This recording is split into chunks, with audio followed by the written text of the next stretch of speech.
Bom, eu vou fazer uma videoaula dinâmica sobre o ciclo do ouro no Brasil. Já tem um outro vídeo aí no meu canal sobre o ciclo da cana, né, no Brasil colônia, e agora o ciclo do ouro, né, que é uma segunda etapa, né, na história colonial do Brasil, se a gente for dividir essa história em ciclos econômicos. E então a gente tem o ciclo da cana, né, concentrando principalmente no Nordeste, né, no século XVI, XVII, e o ciclo do ouro na região hoje conhecida como Sudeste, né, fundamentalmente Minas Gerais, no século XVIII. E só que para falar do ciclo do ouro, a gente precisa primeiro entender de onde vem isso, né? E aí a gente precisa falar das bandeiras paulistas, dos bandeirantes, né?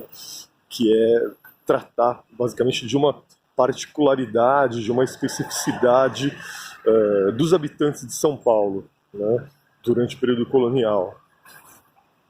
São Paulo está literalmente, geograficamente, muito mais distante, né, da metrópole portuguesa, né, do que aquele núcleo colonial do Nordeste, onde se desenvolveu a empresa açucareira. E por conta desse distanciamento, há uma certa autonomia, em parte, né, em relação a essa metrópole aqui para São Paulo. E os paulistas acabam desenvolvendo uma cultura um pouco diferente até então, né, em relação àquela cultura da Casa Grande Senzala, né, aquela cultura escravista com base na mão de obra escrava negra, né, que havia no Nordeste. Em São Paulo a coisa é um pouco diferente, né, há uma situação de pobreza, né, a gente não tem aquela elite colonial, escravocrata, clássica, né, enriquecida, como há em Pernambuco, na Bahia, enfim. Aqui são pequenos, médios proprietários, né, ou mesmo grandes proprietários, mas que não têm o privilégio do uso da mão de obra escrava. E aí, essa elite local, vai recorrer a uma outra modalidade de mão de obra, que é a mão de obra indígena. Só que a mão de obra indígena local, né, dos índios aqui da região do chamado Cone Sul, né, da América do Sul, onde hoje está em São Paulo, Paraná, Santa Catarina, Rio Grande do Sul, Paraguai. Essa mão de obra indígena ela era condenada pela Igreja Católica, né, que queria usufruir do acesso aos indígenas para catequizar os índios e expandir a fé católica pelo Novo Mundo, né, dentro daquele contexto de contra-reforma, né. Então os indígenas ficariam a cargo da igreja, né, e ninguém podia botar a mão neles, eles não poderiam ser alvo de um procedimento de escravização. Só que os paulistas não estavam nem aí, né, e os colonos paulistas queriam fazer uso da mão de obra indígena. Então, uma das atividades principais dessas lideranças paulistas durante a colônia era o chamado bandeirismo de apresamento indígena, ou de caça ao índio, né? Que é montar uma bandeira, que é um bando de gente, e ir pelo chamado sertão, que é o interior do país, né, o interior da América do Sul, para pegar índio, para caçar literalmente índio, trazer para São Paulo como escravo, né, e fazer uso dessa mão de obra escrava aqui, ou vender mesmo vender para grandes proprietários do Nordeste, né, ainda que sob a ponderação da coroa portuguesa, né, que não queria isso aí. Então essa era uma das principais formas de bandeirismo, ou bandeirantismo, né, o apresamento indígena. Tem uma outra forma de bandeirismo, de bandeirantismo, que é o sertanismo de contrato. né, os bandeirantes paulistas eram contratados por esses grandes proprietários do Nordeste, né, até o século XVII, principalmente, né? Não que isso tenha se esgotado no século XVII, mas principalmente. Os bandeirantes eram contratados para pôr fim a quilombos, né, que ameaçavam o status quo, né, que ameaçavam a manutenção do plantel de escravos nas fazendas do Nordeste. Quer dizer, era um chamariz, né, para a população escrava sair ali daquela situação de exploração e ir para uma aldeia, que é um quilombo, onde eles seriam livres e poderiam resistir, né, bravamente contra o sistema. Aí a gente tem, então, esse tipo de sertanismo de contrato, né? Os paulistas assinavam um contrato para acabar com os quilombos. E um outro tipo de sertanismo de contrato é quando os paulistas faziam um contrato com esses grandes proprietários para acabar com resistências indígenas, né? Porque como que se expandiu o latifúndio no Brasil? Tomando terra de índio, né? E muitas vezes esses indígenas vão tentar resistir a esse processo. E aí quem que vai lá fazer o trabalho sujo de exterminar os indígenas que resistem? Os bandeirantes, né?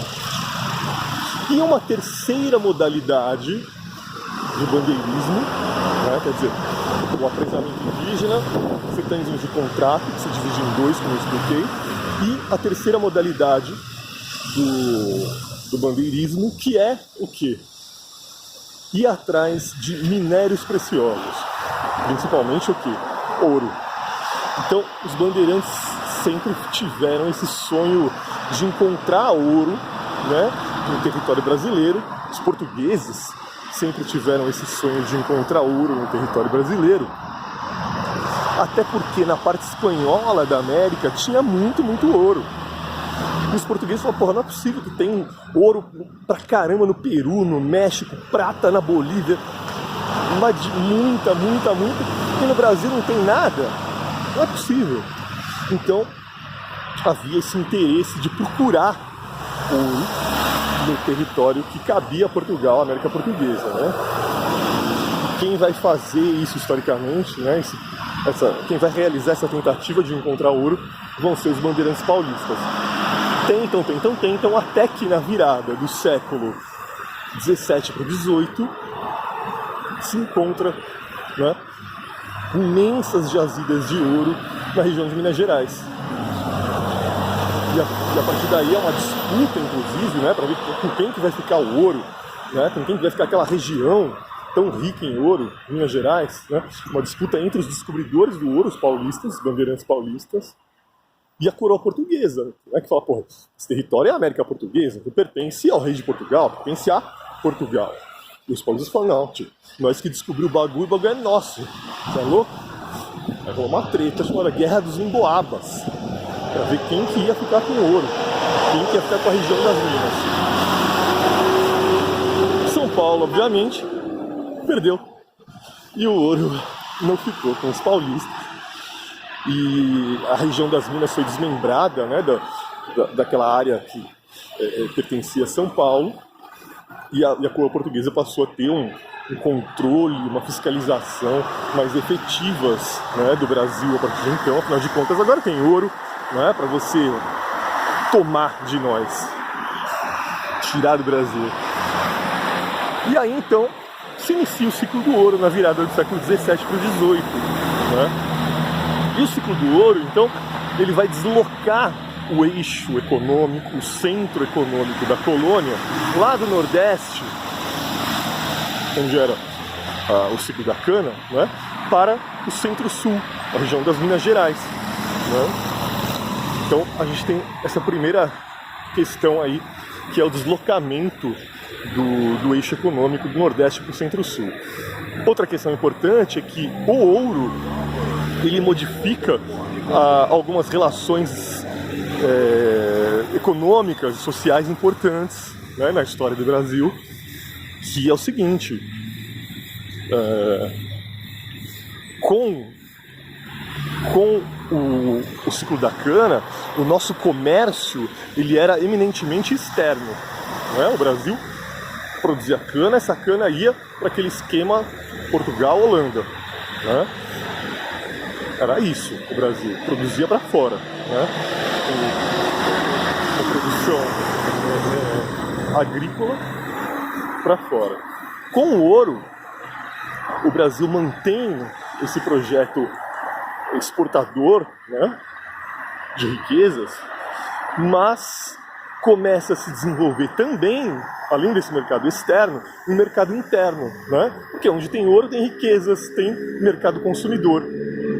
Então começa a fluir muita gente para a região das Minas, né? Há uma urbanização ali, então surgem também cidades, né? E aí a gente tem um comércio interno na região das Minas, né? Muita gente vai vender lá tecidos, gado, uma série de mercadorias para abastecer as necessidades dessas cidades que estão surgindo e se desenvolvendo em Minas Gerais, né? As chamadas Gerais, como se dizia na época. E como eu disse, enquanto no ciclo da cana a gente tem ali um ambiente totalmente rural, né? Os engenhos de cana, Casagrande, Senzala, isso tudo é espaço rural. No ciclo do ouro há um processo de urbanização. Não é que acaba o Brasil rural, de forma alguma, mas em paralelo começa a gente tem ali o aparecimento de cidades importantes ligadas à mineração, ligadas ao ouro, né? São João del Rei, Mariana, Ouro Preto, que vão se urbanizando, sobretudo em torno do comércio que acontece graças à presença do ouro, né? Por outro lado, o ciclo do ouro, ele não transforma profundamente um dos fundamentos do que é o Brasil, né? Do que é a história brasileira, que é a questão da escravidão, né? O ciclo do ouro mantém a escravidão negra como base da mão de obra, né, da colônia. Então, esses são os aspectos principais aí do ciclo do ouro, né, que vai acontecer basicamente durante o século XVIII, né, que vai culminar, inclusive, com conflitos importantes entre a colônia brasileira e Portugal, pelo excesso de fiscalização, né, que os portugueses vão estabelecer sobre o Brasil. Afinal de contas, ouro é um recurso natural não renovável, então ele vai acabando, né, por mais que tenha, uma hora a produção dele vai diminuindo, entrando em declínio, e isso vai incomodar Portugal no caso, né, que vai ampliar a sua fiscalização, a sua presença aqui para tentar obter mais ouro, o que vai obviamente desagradar a elite mineradora, né, os donos das minas aqui e tal, que vão começar a se meter em movimentos importantes na história do Brasil, questionando essa presença portuguesa, né, movimentos que vão, de alguma maneira, alimentar um sentimento de, não independência exatamente, mas de que, tipo, Portugal, menos, tio, sai fora um pouquinho, não enche o saco, certo? Então é basicamente isso sobre o ciclo do ouro. Espero que possa ajudar. Até a próxima.